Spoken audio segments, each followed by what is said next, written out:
মলটা বাইরে যাবে এবং এটা হচ্ছে লো কমোটের লাইন এবং নিচে একটা লং ট্যাপ শর্ট ট্যাপ দেওয়া আছে। তো এটারও কিন্তু মল আপনার এই পাইপ দিয়ে কিন্তু বের হবে, অর্থাৎ এটি দিয়ে,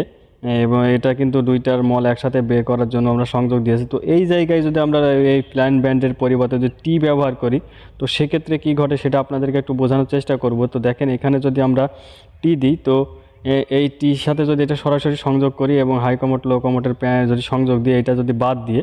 তাহলে কি হয়, যদি আমরা এটাভাবে সরাসরি সংযোগ দিই সেক্ষেত্রে আমরা যখন হাই কমোটে ফ্লাশ ব্যবহার করব তখন কিন্তু আপনার সরাসরি ওই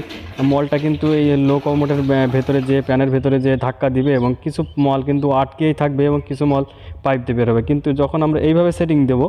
তখন কিন্তু সরাসরি এভাবে ঠেলে কিন্তু আপনার মলটা যাবে না, সরাসরি পাইপ দিয়ে কিন্তু বাহির দিকে বের হয়ে যাবে।